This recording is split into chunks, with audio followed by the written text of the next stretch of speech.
सभी को मेरा प्रणाम। मैं प्रभारी प्रधानाचार्य सरस्वती विद्या मंदिर inter college PIP road Fatehpur. आज हिंदी दिवस है। इस उपलक्ष्य में भी मैं आप सभी के सामने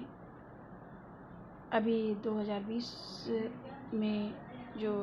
राष्ट्रीय शिक्षा नीति का निर्माण हुआ है उसके ऊपर कुछ वार्ता करना चाहती हूँ। 2020 में भारत सरकार ने कुछ विद्वानों और शिक्षाविदों को लेकर हमारी राष्ट्रीय शिक्षा नीति में कुछ परिवर्तन किया है,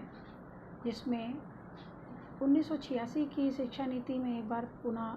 1992 में भी परिवर्तन किया गया था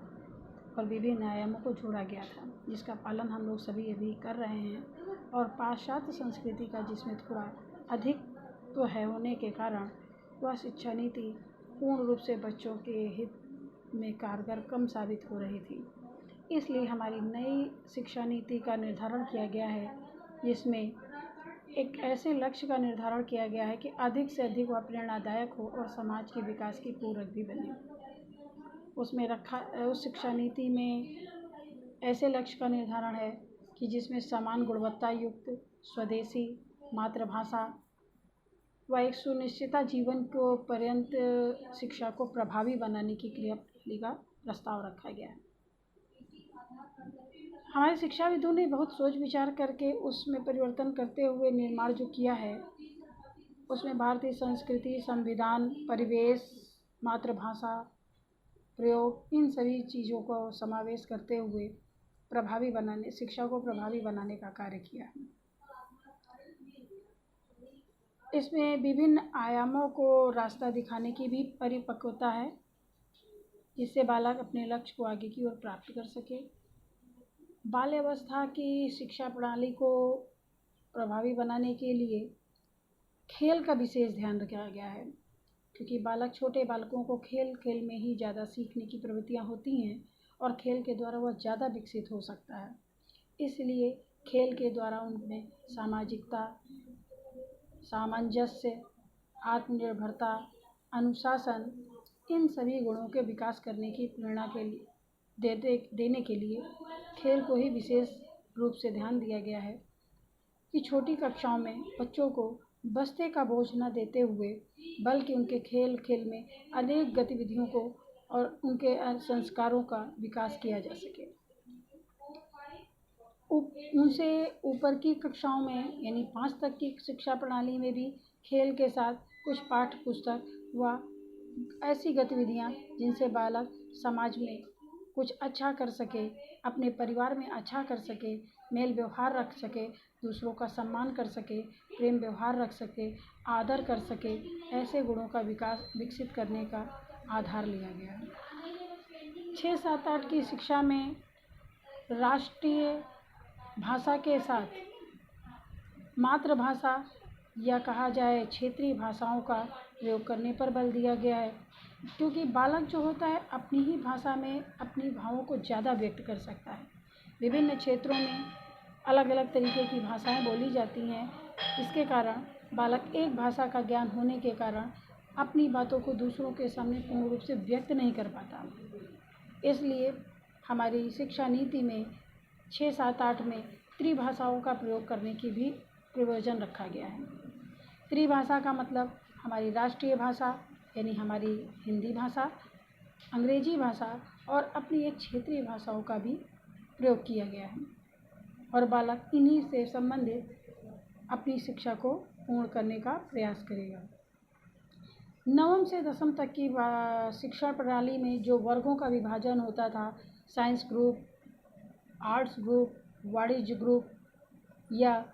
कला या कॉमर्स ग्रुप, इस तरीके के ग्रुपों को हटा करके अब उन्हें स्वतंत्र कर दिया गया है कि बालक साइंस के विषयों के साथ यानी मैथ और विज्ञान के साथ इतिहास, नागरिक शास्त्र, भूगोल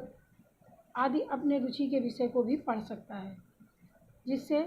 वह प्रारंभ स्नातक या स्नातक की उपाधि प्राप्त करने के लिए चयन करता था। किंतु अब यह क्रम हमारी 9वीं कक्षा से ही निर्धारण कर दिया गया है और इससे बच्चों को यह फ़ायदा होगा कि वह पहले से ही उस दिशा की ओर बढ़ने लगेंगे जो उन्हें आगे की ओर अपने लक्ष्य को प्राप्त करना है या निर्धारण करना है कि उन्हें जीवन में करना क्या है। बोर्ड परीक्षाओं को भी बदलाव का प्रस्ताव रखा गया है। बच्चों को विषय अनुसार, भाषा अनुसार और प्रयोग के अनुसार पूरी तरीके से पढ़ाई करते हुए सेमेस्टर वाइज पढ़ाई का आयोजन किया जाएगा। हर सेमेस्टर में उन्हें अपने प्रयोग के आधार पर जो उन्होंने ज्ञान ग्रहण किया है उसको पूर्ण करते हुए अपने कार्यों को एकरूपता देंगे। मातृभाषा को स्वीकार करने की स्वतंत्रता इसलिए दी गई है ताकि बच्चे अपने भावों को आराम से व्यक्त भी कर सकें और अपनी कार्यों को, पढ़ाई को अच्छी तरीके से लगन निष्ठा से पूर्ण भी कर सकें। सभी विषयों का ज्ञान प्राप्त होने के लिए अभी तक तो विज्ञान के विषय में ही प्रयोग किया जाता था, किंतु अब हर विषय को प्रयोग प्रणाली पर ही आधारित किया जा रहा है। बालक जब प्रयोग करके सीखता है तो उसके अंदर सीखने की क्षमता जल्दी बढ़ती है और वह स्वयं करने पर उसे रटने की प्रवृत्ति से दूर होना पड़ता है। अभी तक जब बच्चे पढ़ते थे तो वो रटन पद्धति पर रहता था, जिससे वो केवल विषय वस्तु का ज्ञान करता था। पर आज जब वो प्रयोग के द्वारा हर विषय, चाहे वो हिंदी हो, चाहे अंग्रेजी हो, चाहे गणित हो, चाहे विज्ञान हो, सभी को जब वो प्रयोग के आधार पर करेगा तो उसे पढ़ाई करने में ज़्यादा सहूलियत होगी और वह रटने के बजाय हर चीज़ों को मस्तिष्क में भरता जाएगा और जो आगे उसके स्नातक और परास्नातक व अन्य आयामों को पार करने में सहायक सिद्ध होंगी। त्रिभाषा में मातृभाषा को स्थान इसलिए दिया गया कि हिंदी तो हमारी वैसे भी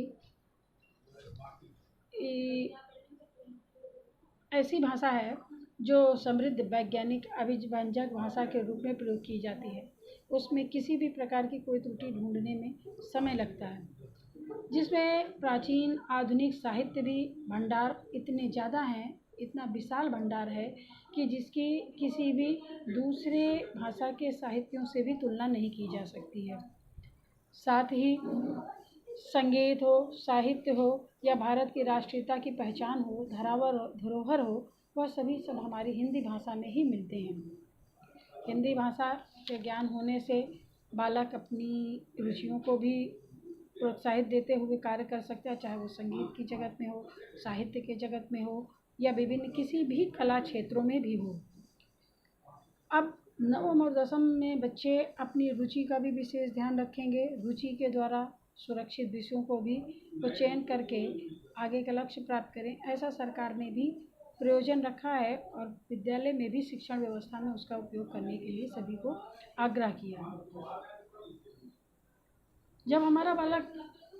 9 से 12 तक पढ़ लेगा तो आगे की शिक्षा प्रणाली में हमारी स्नातक के लिए भी एक अच्छा आयाम दिया गया है कि जैसे जो गरीब घरों के बच्चे होते हैं वो बाहर पढ़ने नहीं जा पाते हैं,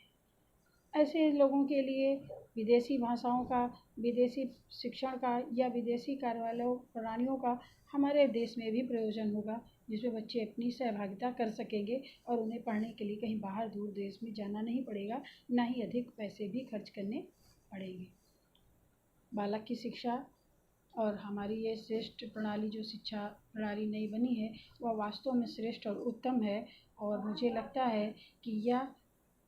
एक प्रभावी और ऐसी शिक्षा प्रणाली सिद्ध होगी जिससे भविष्य में हमारी नई युवा पीढ़ी को किसी भी प्रकार के लिए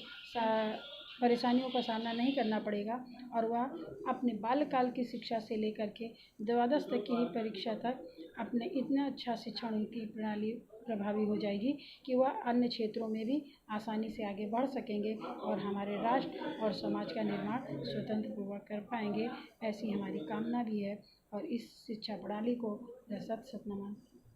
धन्यवाद।